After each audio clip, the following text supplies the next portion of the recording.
What's new, Dino Dudes? So, last time we talked about Archie vs. Predator, the crossover that probably shouldn't have happened, but did, and was awesome. Before we dive into tonight's comic, I gotta talk about something real quick. I mentioned how Archie had gone on for 77 years.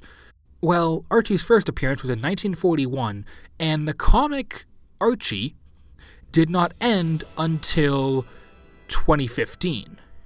Yeah. So he ran for a good long while, and then all of a sudden, they just kind of stopped at issue 666, which I find kind of bizarre.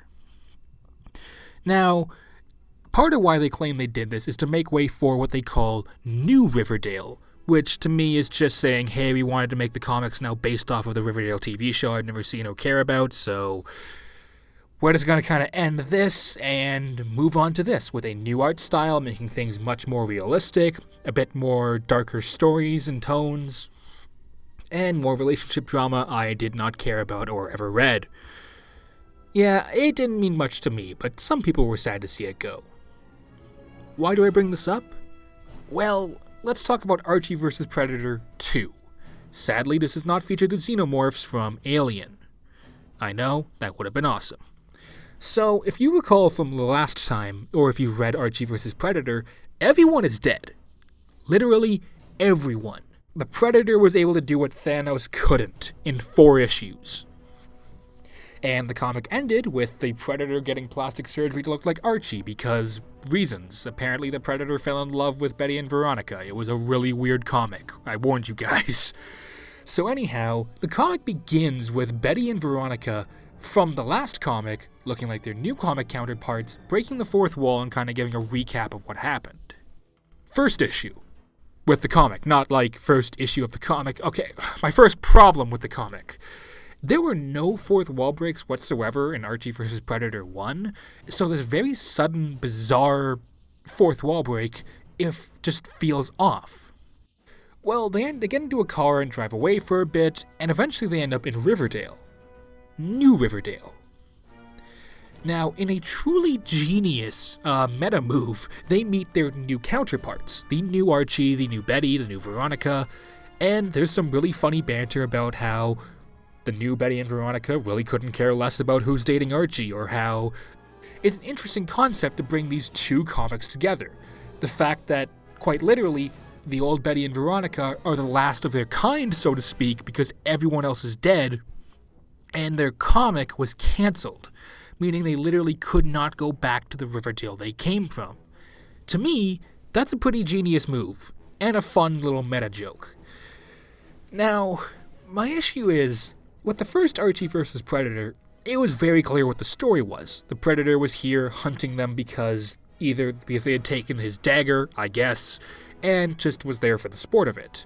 In this one, I can accept that the Predator from the last one that got turned into Archie and is slowly turning back might care for Betty and Veronica, might listen to them, might not want to kill everyone right away. But this movie kind of just rips off the Predator with the idea of Dylan getting the Predator mask, not knowing what it really is, accidentally turning it on, which then sends a signal to a bunch of Predators and their Predator dogs, also from the movie, to come to Earth and kill everyone because they want to get the helmet back.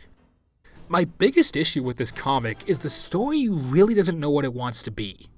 But there really is no plot until the Predators show up and just start killing everybody. And I don't put it past them to just start killing everyone, but I find it weird because in the last comic, they made kind of a big deal out of the whole, the Predator won't kill you if you're unarmed sort of thing, and in here, the Predators are just willing to kill everybody. Frankly though, I don't think I should have to think this hard about a sequel to Archie vs. Predator.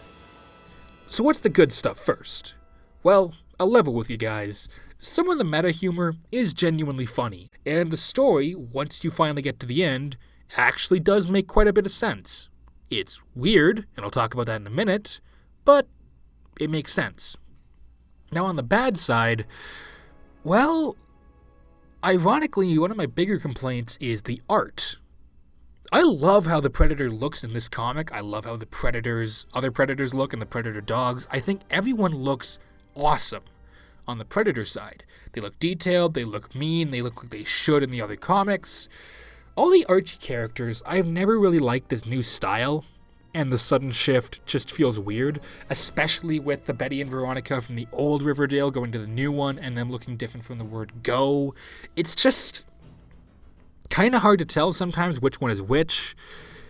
And the comic also kind of goes off on a couple really weird tangents, like all of a sudden Betty and Veronica decide, you know what, we're going to be a thing now, and the Predator decides, I'm going to fight with these guys to stop these other Predators, and the new Betty and new Jughead steal the Predator ship by accident, and the comic ends with them going into space, and there's no closure on what happens there. Like, are they going to go run into xenomorphs? Are they going to go crash into the ship in Alien vs. Predator thicker than blood?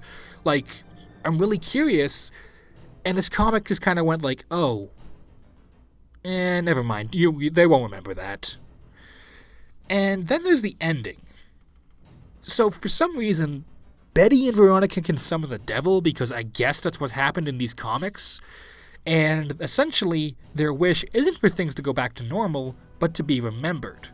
And of all people, the devil makes the most sense here by essentially telling them, you're trying to go back to your glory days, times long past, move on and be happy with what you have.